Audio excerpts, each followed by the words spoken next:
E-L-O-E-J,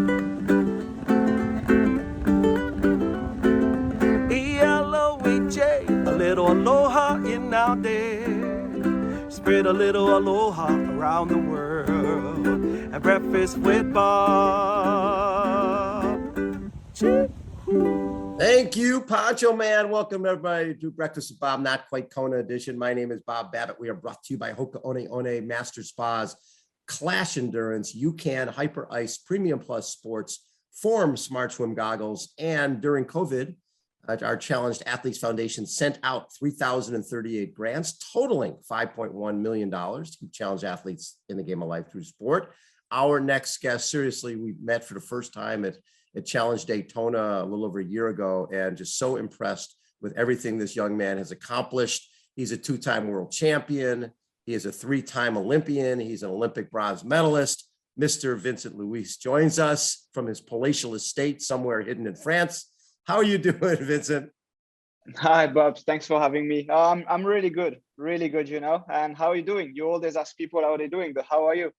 I am wonderful. We just got back. We did a para-Nordic skiing camp up in the mountains, up in Sierra, and it was wonderful. We had a dozen kids from all over the country.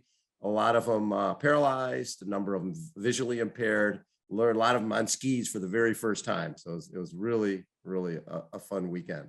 Great. So for you, Vincent, the last time we chatted, it was so eye-opening for me because you were going into first Olympics in London. You're getting a feel for it. The goal is obviously 16. In 2016, you get seventh, but you were 6 weeks beforehand, you were in a wheelchair, basically a stress fracture in one foot, then stress fracture in the other foot. And the fact that you even got to the starting line and got seventh was pretty amazing. But in your mind, it was a failure. And it sounded like you're pretty close to leaving the sport, right?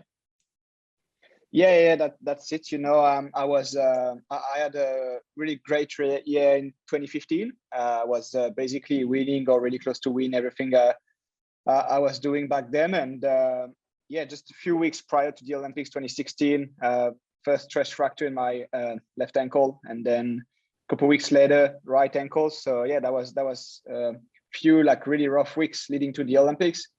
Finishing 7, I was really disappointed, and as I said, I was really close from quitting the sport. And I just bought this ticket for Kenya and went to Kenya for 5 weeks, spent the Christmas there, and I came back, I won't say as a human, but as with a different opinions and view on how tough is the life and how lucky we are to just having triathlon as a job and as a hobby. So when you came back, it was go back home, go back to work, and do your job. You realize that, you know, in Kenya, guys are running barefoot, they're running 5K to get water or go to school, that their life is very, very challenging. And now it's relit a fire for you to understand that, you know what, life is not easy. And I've got a pretty wonderful job. I get to swim, bike, and run for a living. Yeah, exactly. I mean, you understand all the little things, and you realize how lucky you are, and that you can't really complain about finishing 7th at the Olympic. So yeah, that was a really good like mental boost, and I think exactly what I needed. And I keep saying like buying this plane ticket was the best thing I ever did in my life.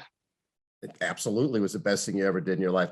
And how did that change you in terms of that 2017, 18, you ended up becoming two-time world champion after that? Did it just change the way you looked prepared for the races, or just change your attitude if you didn't have a good race? I think both. I think both things changed. I think for me, the biggest change was just I just wanted to achieve whatever I think I was capable of. So put like every single chance on my side and just trying to do the best. I mean, a career is really short, and you have to like put everything on your side. So that's when I decided to join Joel Fiddle and his squad with Mario Mola and all the superstars. And that was a big change for me because I was used to stay at home and train from home and having my friends around and everything. And Joel's group is more like you live a life of a nomad. You go from hotels to hotels, and you just have training camps after training camps, and that was a big change for me, and that was a bit out of my comfort zone, and I think that's really what I needed. And then the performances, they just went with it, because I was just I just put everything I had in this new lifestyle, and I think that's what like suited me the best for performance. And I think well, let's say that's the second best choice I ever made in my life. So when you're heading into the next Olympic round, obviously everything gets postponed for a year. Did that help you, hurt you? Because you're coming off of 2 world championship titles. I'm guessing you're thinking, boy, if the Olympics is in 2020, that's good for me. Delaying a year is tough. Yeah, that was a huge setback for me. I mean, 2020, I raced, I think, 4 times for ITU, like short distances. I won the 4 races, and I was just, I don't know. I just felt great the whole year. I could do all the sessions, and every single race was just another training day, but except it was on a Sunday with a bib number. Everything was so easy.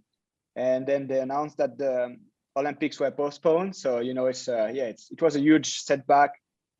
But, in my mind, I was like, oh yeah, well, it's just one more winter. I can do it again. It's no big deal. I'm going to do that easy.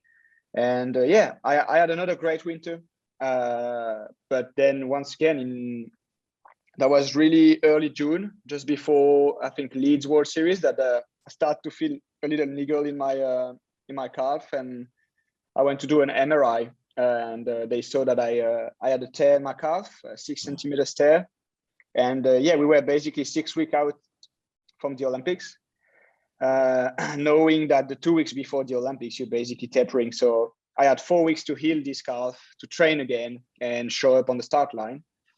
So that wasn't easy, but the good thing, we also had the relay, and the French team has a really good team. So that was also another chance for me to medal. And I feel really lucky once again that I had the opportunity to race for the French team and bring back the bronze medal. But another disappointing Olympic Games for me.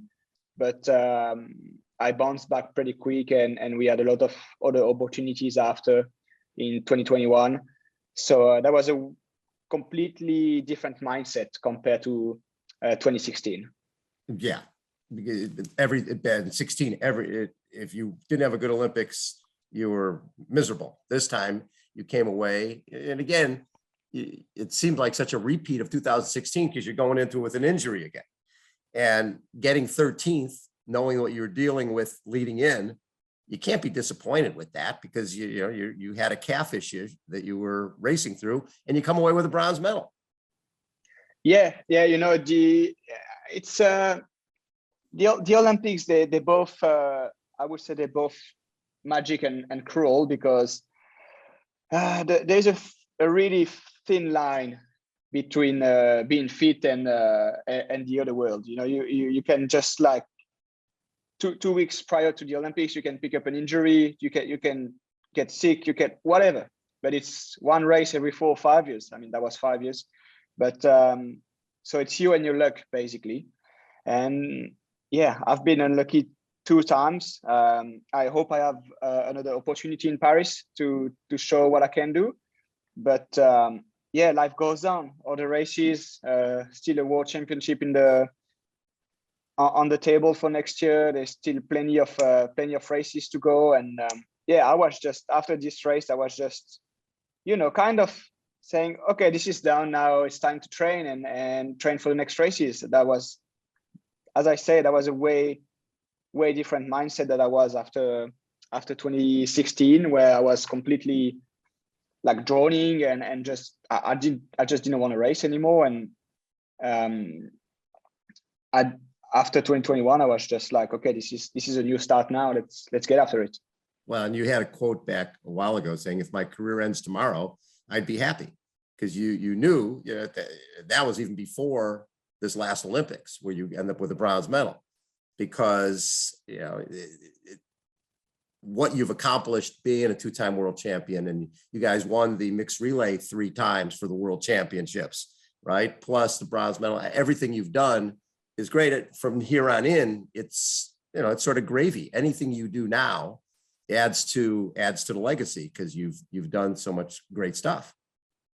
Yeah, you know, it's I mean, I've never dreamt of, let's say, a quarter of what I achieved. I was just, you know, my dad came from Portugal to France to find some work when he was 16, did not speak any French, and he was just a hard worker, and you know, whatever you can do is trying to make him proud, trying to make your best, and if you can be just a local champion, he will be proud with that, and then you become national champion, and then you win Europeans, and then worlds, and then you go to the Olympics, and you go to the Olympics 3 times, and you know, it just everything is just a bonus for me now. I'm just enjoying my job, enjoying like going out every day and doing trainings, and I just enjoy it. So if I have the results, yeah, of course it's a huge plus, but whatever I've accomplished already, I'm really proud of, and now I'm just, every time I go for a race, it's just a game, and I'm just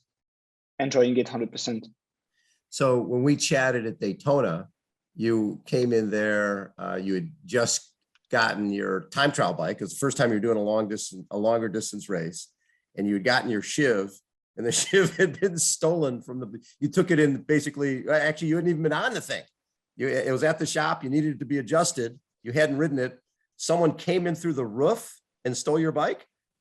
Exactly. That was, I think, a couple weeks before Daytona. Received my new Shiv, and it was at the bike shop getting dialed and everything like put together. And on Monday, I got a call from the bike shop, and they're like, oh, they drilled the hole into the roof, and they just fish your bike and 20 other bikes. And I'm like, yeah, well, it is what it is. What do you want me to say? Let's just text. Let's just text Specialized and hope they have a spare one in stock, and I can get it. And yeah, they were really efficient. I mean, 2 days later, I had a new Shiv, and I made sure this one was locked to the ground, so they couldn't fish it. And yeah, that was good fun. I don't know. I think I have kind of a curse with long distance, between the bike being stolen, the penalty in Daytona, hitting the car in Indian Wells. I need to race another one soon to make sure I'm not cursed. Well, let's talk about the Indian Wells. So Indian Wells, you're leading. I think you've got like a 2-minute lead. You, 50 miles or so into was it 50 miles or so into the bike? Yeah, I had 10K left. So yeah, I was almost there. Yeah. And you get led off the course and then get hit by a car. And yeah, you come in, yeah, it's just, that is bizarre, because they usually have a lead moto that if you're leading the race, you usually feel pretty safe that this guy's keeping you out of harm's way. Yeah, so I heard a lot of story about people getting misleaded and all these things. So I made sure that I knew the course. So I checked the course both with my bike and with the car to make sure I knew where to go. And this race, I don't know, everything went so smooth. I was swimming first at the front, 1 minute gap on the second guy, and then I was riding big watts, feeling good, everything, nutrition, hydration. I was like, oh, come on, this race is in the pocket. We haven't even started the half marathon, and I can already think about what I'm gonna do to celebrate. You know, this is everything. You know, when everything goes together, and you're like, wow, this is a dream day today. Everything's good. And then I was already thinking about my second transition, how to do this and this to be efficient. And at some point, out of nowhere, there's a cop in the middle of the road, and he asked us to turn left. I was behind the lead car. The lead car turns left. I followed the lead car, and I knew we had to go straight. But you know, in my head, I was like, oh, maybe there is, I don't know, an accident or a problem further on the road, and we're gonna turn left, then right later, and get back on the same road, whatever. And we turn left, and then all of a sudden, I'm like, wow, this is not normal. We're in the middle of a neighborhood, and you know, Indian Wells, it's full of like this gated community with golf inside and stuff like this. I'm like, this is not the race. And the guy with the lead car just stops and tells me, I don't know where to go. I don't know where we're going. So I'm like, okay, right, let's U-turn. So I U-turn, come back. Well, I've already lost all my whatever 2 minutes lead that I had. Yeah. And I come back and I'm like, well, I'm just gonna go back on the road and ride to the transition. That's the only option I have. And just a couple of meters before reaching back to the race course, I have to pass a car. And as soon as I get next to this car like turns in front of me. So I hit the car, I go over the bumper, and I just end up on my face first, boom. And I'm just like, what just happened? And yeah, my bike is somewhere, my bike computer somewhere else, my nutrition somewhere else. So I'm like, wow. I grabbed everything, jumped back on the bike. However, I reached the T2, ran the half, finished second. And yeah, that was just a bit weird, you know. But actually the guy in the lead car was waiting for me at the finish line and like crying. He was like, oh, I'm so sorry. I knew we had to go straight, but this cop told me to turn. And I'm like, you know, I'm fine. Nothing's broken. Life goes on. We'll race another time, and it's all right. I mean, it's a PT, and I don't want it to happen again for sure. But at the end of the day, it's nobody's fault. I mean, this cop was here since maybe 4 a.m. like telling car to go somewhere or go somewhere else, and we just come out of the blue and just say, oh, we racing, and you know, it's nobody's fault. You just hope it doesn't happen to you. But yeah, it did. But yeah, as I said, I did not have to race afterwards, so that was just holidays. I did not enjoy the sea much and the Mexican sun, but that was a few rough showers afterwards. For you, if this was the 2016 version of Vincent and this happened, I think your reaction might have been a little different, sort of before Kenya and after Kenya. Yeah, I think I would have just like not continuing the race. I would have just stopped. Right. Yeah. You wouldn't have done it. Right? Yeah. I mean, I would have just like stay on the ground, or I've just get up and my race was done, because, you know, you're just not facing adversity the same. It's just different. So you also raced Super League, won Super League Munich, beat Jonathan Brownlee and Alex Yee, and then 5th in the series. That Super League series is really fun. Is it? From the outside, it just looks like a total blast. Is it a lot of fun as an athlete as well? Yeah, you know, Super League, the thing that I like the most with Super League is they really take good care of us as athletes, because we're racing 4 weekends in a row in different countries, and we have to cross the Atlantic to race again. So they could just say, you know, like all of the races, they could just say, okay, there is these 4 races. You have to be there Saturday at 10 a.m. Deal with the rest yourself. But instead of that, they're just like, we're going to take care of everything. You're going to fly there, and from there to the last races, we're going to take care of everything. Accommodation, flights, you'll have a physio with you, all the meals, everything. We're going to make everything perfect for you. And everyone does the same thing, which is really good, because you stand with the same chance on the start line. And I really like it. It's just super easy. You know, you give them the key of the house and they deal with everything. So that's really, really nice. And I mean, the races, they're just so much fun. It's you race your friends, and there is no pressure. There is no world title, and you don't race for your country. You're not fighting with other people for your spot. So it's just, it's just good fun. And I mean, Chris McCormack's doing amazing job at organizing it, and Michael Durst also. We're really lucky to have this series. I mean, it's a game changer for us. I mean, I won't lie, but money-wise, it's also huge for athletes like us to have this series. And I'm really looking forward every year to race the series again. And I knew last year I wasn't as good as I used to, because I wasn't as fit. But I really want to be fit again and race this series again, because it's really good fun when you're fit. You know what's cool about it too is basically for 4 weeks you guys are in your own bubble with all these people who normally you're with Johnny Brownlee and Vincent and Alex and guys who you have to beat all the time. But now it's almost like a family traveling together, and you race on the weekend, but you're still, you guys become, I'm sure you become closer friends through this 4 weeks together. Yeah, of course. And I mean, all the meals, you take the meals together. There is big tables, so you like swap whoever is at the same table. So you got to know more people. You got to train with different people, and yeah, it's really good. I mean, it's really good because when you race on the ITU circuit, you stay in between the people of the same country, and Right. and I'm sometimes amazed that like some of my countrymates, they don't even speak English because they don't have to, because they only stay in between French. But when you show up at Super League, you have to speak to the other people. You have to talk to them. So you have to speak English or whatever language, and the briefings they're in English, and you don't have your national coach to translate everything. So I think it's a good school, to learn everything. It's really good, and as I said, the conditions are perfect. We're sleeping in nice hotels. We're going to really good venues, and they always have like extra activities for us to do.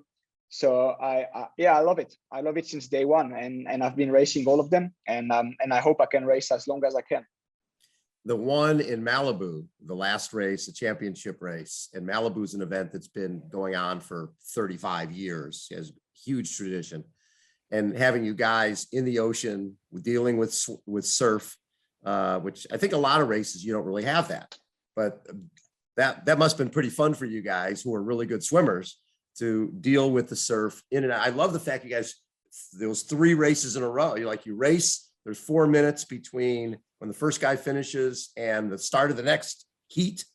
Talk a little bit about Malibu and the fact that it was actually an ocean swim. Yeah, exactly. For us, it's really inconvenient to swim with waves, and just having a beach start. It's really, we're not used to it. We all just dive from a pontoon, and it's really something different. And the funny fact is, the day before we had a swim fan, and basically nobody swam. Everyone played in the waves. That was just so fun. That was the last race of the season. Everyone was there, and we were just all having fun, like playing in the waves, Body surfing. and yeah, that was just fun, and I could see like the Australians and people from New Zealand, they were really, really good. Yes. And I was like, oh, come on, it's still swimming. Like you just maybe 1 or 2 are gonna catch a wave at the end, and that's it. But no, it's if you know what you're doing in the waves, it's a huge advantage. I remember leading the race, having a gap, and out of the water was 3rd or 4th, because these guys, they're just so good at catching waves, so good. But that was really good fun. I loved it. I hope we're coming back to Malibu, and the crowd was good too. We had a lot of people. Yep. I actually also raced the relay the next day, and that was really good fun. I saw you also. You. Oh yeah. Yeah. So that was a good event. I really hope it stays on the list, but I've heard it should be. So yeah, looking forward to race there again, and I'll practice my wave catching. So you and Taylor Spivey have been together for a while. How is that balance when you're dating somebody who's also has that, as a professional athlete? Because if they're injured, you're injured, there's that's a tough balance, because when you're racing, you got to focus on you, and thinking about that other person takes energy from you. So how do you guys balance that? Yeah, the path leading to the Olympics was pretty bumpy, because Yes. I picked up my injury, and Taylor did not make the cut for the selection. I think that was a shame. Not that she did not make the cut, but just the whole process coming from USAT, I think wasn't really fair towards the athletes, and I think they really have to work on it for it not to happen again. But it's just hard when you're not at your top end mentally, and your partner is also dealing with issues. But as I said, we both, I love to say that we both walk through hell, but we walk through hell like hand in hand, and that was the best we could do. We tried to support each other, and that was really hard. That was a hard moment, and as soon as all this Olympic Games and period was done, I think we just sat down, and that was just a new start. That was just like, okay, this is done. We don't have to worry about it anymore, and let's just get after it. Taylor finished the season with a bronze medal at Worlds.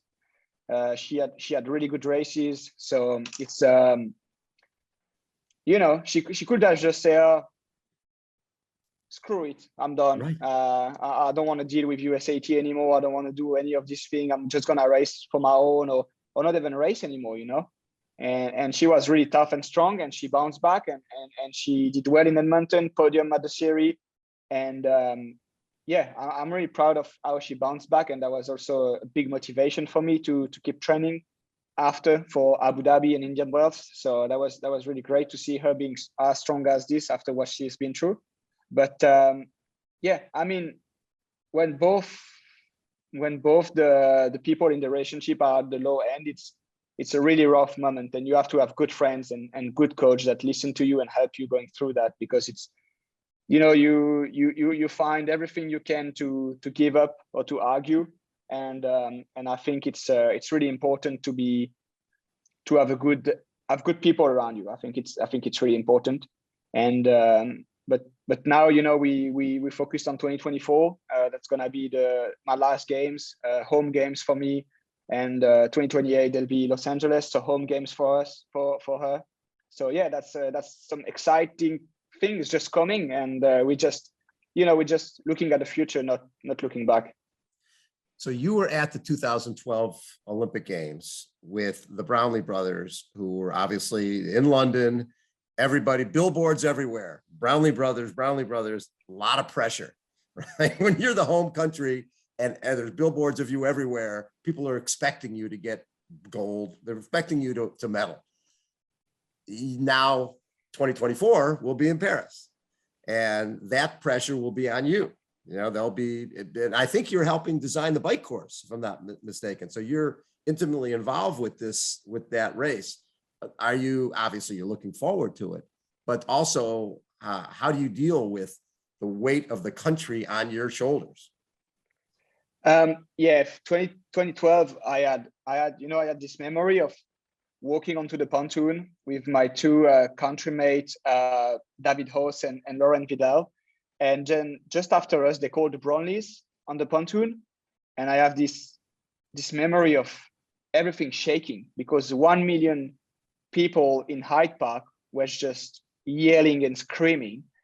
And I looked around, and I remember looking at Laurent, and we were just smiling at each other. We were just like, what is happening? What is that? And I think that's the same feeling when you have to score a penalty on a soccer game at the World Cup and you're in the homeland. It was just like, wow, that's crazy. But in one hand, you want to leave that. We want it to happen for you.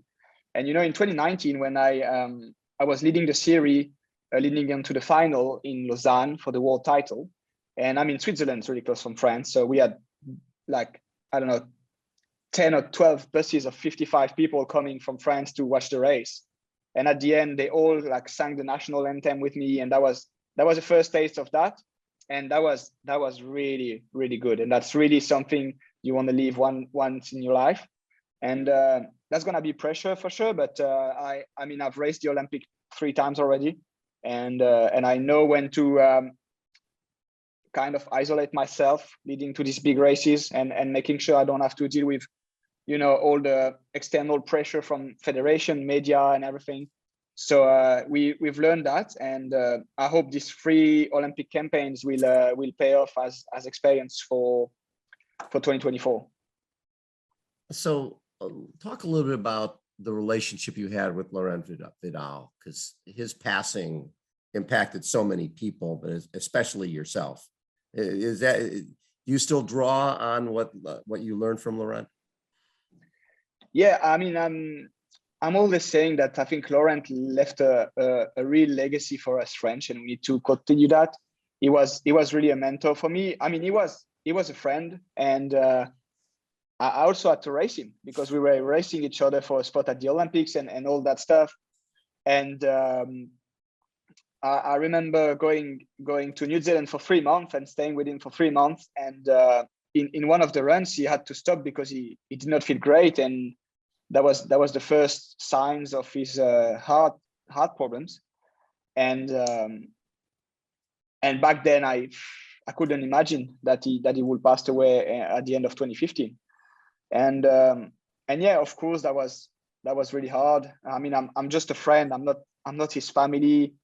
I'm not the girlfriend he had back then. I'm not his brother. So I'm sure it's even harder for a lot of the people.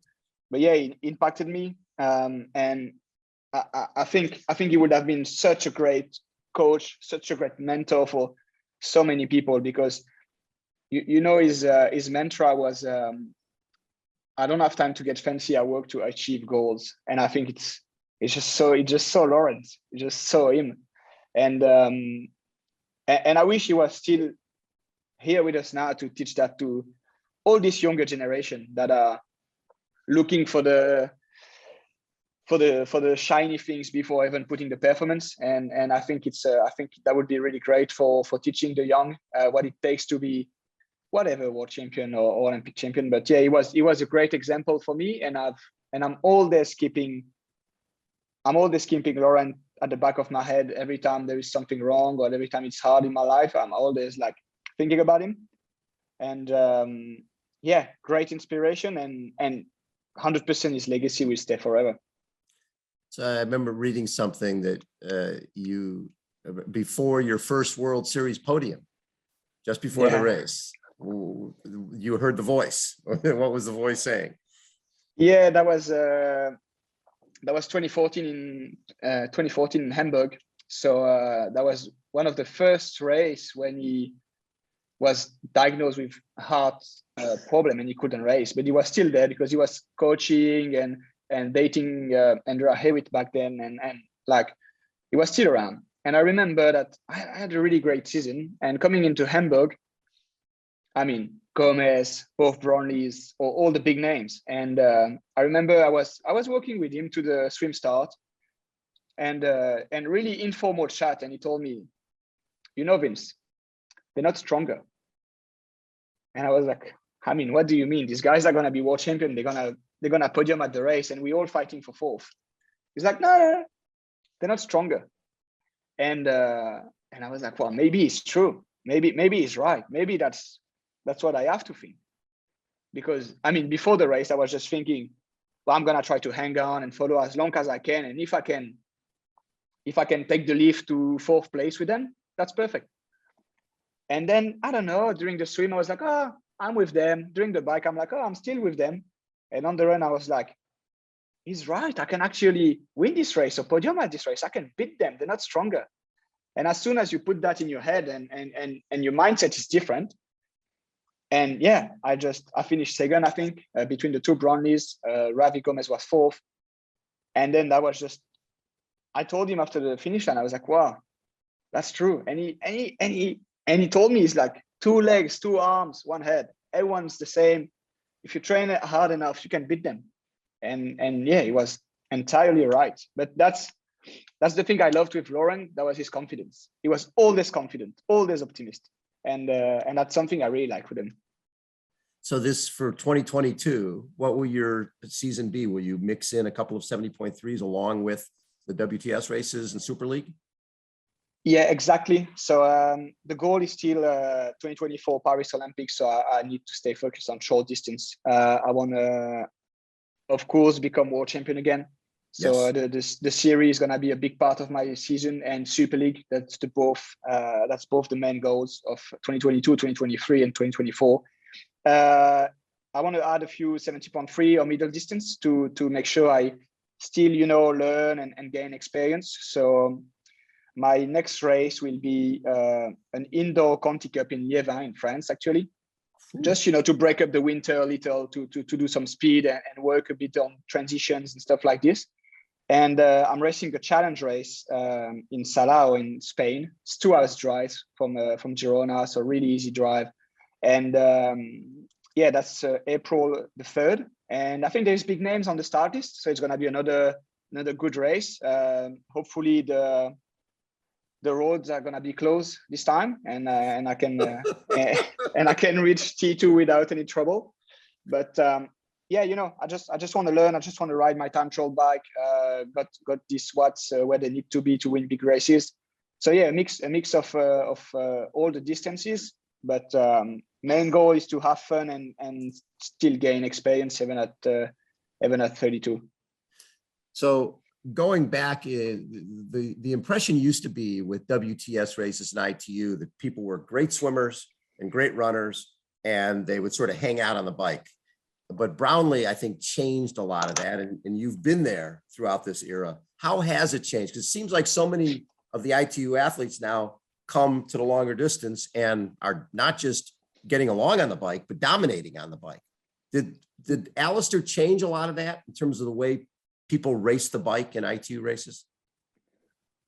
For me, all the credits is to give to the Brownlees and Javier Gomez. They really changed the dynamics of every single short distance race. You know, I did my first World Series in 2011, I think.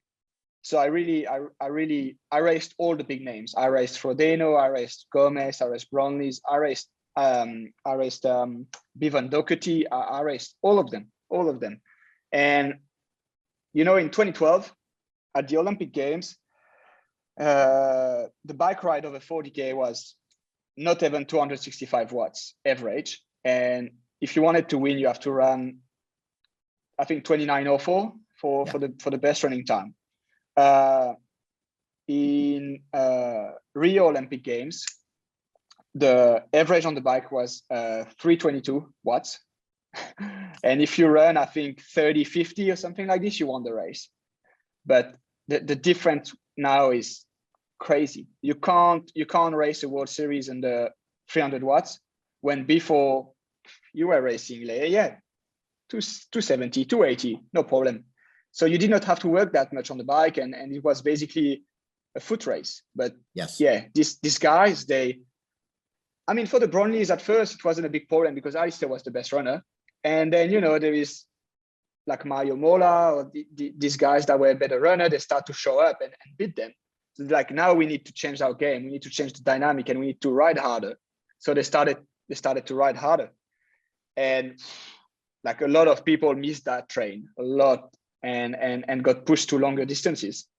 But now all these guys, I mean, like me, like the Norwegians, the Brownlees, they all learned through the Brownlee race like tactics. So it's all about you swim hard, you ride hard, and you still run fast behind that. So it's it's a complete different tactic now over short distance, and it just relates to longer distances. And I think, I mean, I don't know, I'm really young and a rookie over middle distance and longer distance, but I think a lot of people are looking at the new ITU guys coming with I won't say fear, but like an interested eye and see what's going to happen.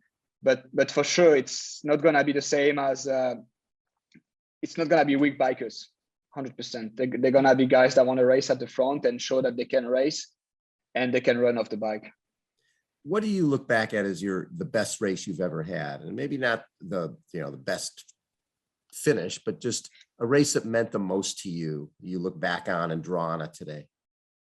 For me, there is two races. My best race performance-wise was 2018 Grand Final in Gold Coast. That was just the perfect race. I just swim, bike, run, and I just did everything right. I was just strong from start to finish. I outrun Mario Mora, Richard Murray. I outrun everyone. That was just, nobody could stop me back then. And I think the other race where I did good was 2019 Grand Final in Lausanne, because as I said, a lot of French were there. My parents were there. They never go to any race, and they were there. And I was going into this race as a series leader and future world champion. I had to finish in the top 6 or top 5 to be world champion. And I had a lot of pressure leading to the race because a lot of like sponsors commitment, media commitment, and all these things. And yeah, delivered a good race, world champion. So I think that was the two races for different reasons that were the best achievements for me. What would it mean to you to win a gold medal in your home country? Retirement. That's what that would mean. No, I mean, that would be awesome. It would be, I don't know how many people did it actually. I mean, in triathlon, basically only Alistair did it. But in the history of sport, it's Brownlee. yeah, it's incredible. You can't get much better. Yeah. I mean, except if you're from Hawaii and you win Hawaii, the Ironman, but there's not much more you can do, I guess. Love it. Vincent, always such a pleasure to get to chat with you. Love what you do. I'm sorry that you're too long distance and getting hit by a car, getting getting your bike stolen, drafting call, all that stuff. You're great at everything you do. I love watching you race, and I love the energy you bring to our sport. There's a lot of people are learning to love the sport because of your enthusiasm. Thank you for having me. It's always great to chat, and I really hope we can connect in real life very soon. Why not Malibu? Or yes, yeah, and hopefully, I mean, my big dream is to do a breakfast with Bob in Kona with you, but when I'm racing. When you're racing, yeah. So that'll be a few years down the line, but we'll be there. Yeah, not too long. I love it. Give our best to Taylor, and thank you so much for taking time. Will do. Thank you, Bob. Bye-bye. Vincent Luis has been our guest, everybody. Again, Breakfast with Bob, Not Quite Kona edition. Thanks, everybody, for tuning in. We'll catch you next time. See ya.